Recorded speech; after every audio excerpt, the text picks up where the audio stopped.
Aishwarya hi, Santosh hi brother. Help on hunger அப்படின்றது வந்து எனக்கு ஃபர்ஸ்ட் எப்படி தெரியும்னா, நான் வந்து 2020 லாக்டவுன் நடக்கும்போது வந்து எனக்கு அபிஷேக்னு ஒரு ஃப்ரெண்ட் ஒருத்தர் வந்து என்கிட்ட சொன்னார். அப்படின்னு சொல்லி நிறைய பேருக்கு வந்து சாப்பாடு வந்து கஷ்டமாக இருக்குது டைமில்.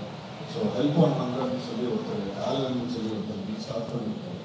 ஸோ நீங்களும் வந்து ஏதாவது உங்களால் முடிஞ்ச ஒர்க் பண்ணுங்க அப்படின்னு சொல்லும்போது அப்போ எனக்கு ரொம்ப சந்தோஷமா இருந்துச்சு. யாரும் இந்த மாதிரி ஒரு சுச்சுவேஷனில் வந்து கோவிட் டைமில் வந்து இதோட இனிஷியேட்டிவ் எடுத்து இதை வந்து பண்ணுறாங்கன்னும்போது ஃபர்ஸ்ட் இது சப்போர்ட் பண்ணலாம்னு சொல்லிட்டு நான் இமீடியட்டாக அவருக்கு வந்து காசு அனுப்பிச்சுட்டேன். அவர்கிட்ட பேசினது கூட கிடையாது ஃபோன் பார்த்தேன்.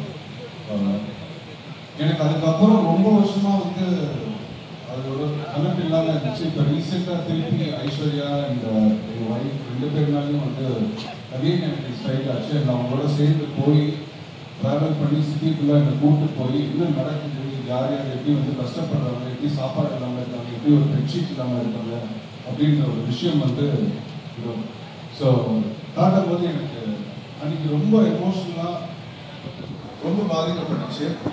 I thought we should all be a part of this. இந்த மாதிரி வந்து நம்மளும் வந்து எல்லாருமே வந்து ஒரு பங்காக வந்து நம்மளால் செய்ய முடிஞ்ச அளவுக்கு அது 35 ரூபாவோ 20 ரூபாவோ 50 ரூபாவோ நம்ம வந்து பண்ணணுன்றது தான் ரொம்ப முக்கியமான ஒரு விஷயம்.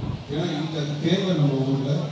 So thank you Alan for giving. Celebrity நண்பர்கள் எல்லாமே பார்த்தீங்கன்னா நண்பர்கள் அண்ணன்கள். ஆனால் அண்ணனா எனக்கு டெய்லி அவ்வளோ சொல்லி பார்ப்பேன். ஈவெண்ட் வரும்போது நான் போவேன், டேங்களா ஆச்சா ஆச்சா அப்படின்னு. ஸோ எவ்ரிடே அந்த அக்கறை இருக்குது. Santosh bro, I have no words to say because more than the celebrity frame, the love that they have, அந்த அன்பு ஏன்னா அவங்க என்னமோ ஒரு ஓட்டத்தில் இருப்பாங்க, எங்கோ ஒரு இடத்துல இருப்பாங்க, அந்த நேரத்துலேயும் கால் பண்ணி ஆச்சா இல்லையா அப்படின்றது.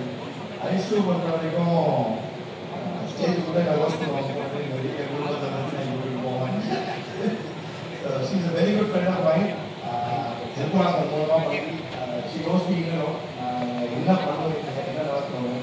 ஸோ இதெல்லாம் நடந்துட்டு இருக்கிறது அந்த கெஸ்ட்டாக வரும்போது she told me okay வந்து இது ஏன் என் ஃபேஸை போட்டு as a brand ambassador ஆகும்போது will that part be making more difference போது ஐஸ்வர்யா நான் ஃபஸ்ட்டு கேட்டேன். பிகாஸ் நிஜமாக சொல்கிறீங்களா அப்படிங்கும்போது ஆமாம் ஏன் பண்ணக்கூடாது அப்படிங்கும்போது it is not easy. As a person it's not at all easy. Because as a human being or as an actor or as a celebrity, you coming and endorsing yourself for a brand because நான் என்ன பண்ணுறோமோ that reflects on you. So அந்த நம்பிக்கை கொடுக்கும்போது it's out of nowhere. Thank you, I'm always humble grateful. சுற்றி நிறைய ஆட்கள் வருவாங்க. ஆனால் வாழ்க்கையில் எதுவுமே இல்லை, ஒரு ஹெல்ப் கேட்கும்போது நிறைய பேர் வருவாங்கன்னு தெரியாது. அதில் முக்கியமாக அந்த டைமில் வரவங்க தான் வந்து ரொம்ப ரொம்ப முக்கியமான நம்பராக இருப்பாங்க நம்ம லைஃப்பில். அந்த மாதிரி இந்த ஹெல்ப் ஆன் ஹங்கருக்கு வந்து ஃபண்ட்ஸ் ரைஸ் பண்ணும்போது ஒரே ஒரு விஷயம் தான் புரிஞ்சுது எனக்கு.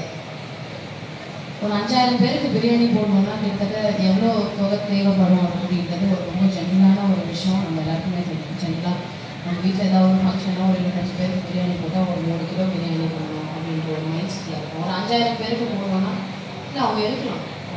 எனக்குமே வந்து நான் யார்கிட்டையாவது ஸ்பான்சர்ஸ் அப்ரோச் பண்ணும்போது நான் சொல்கிறது சின்ன ஆட்களே கிடையாது.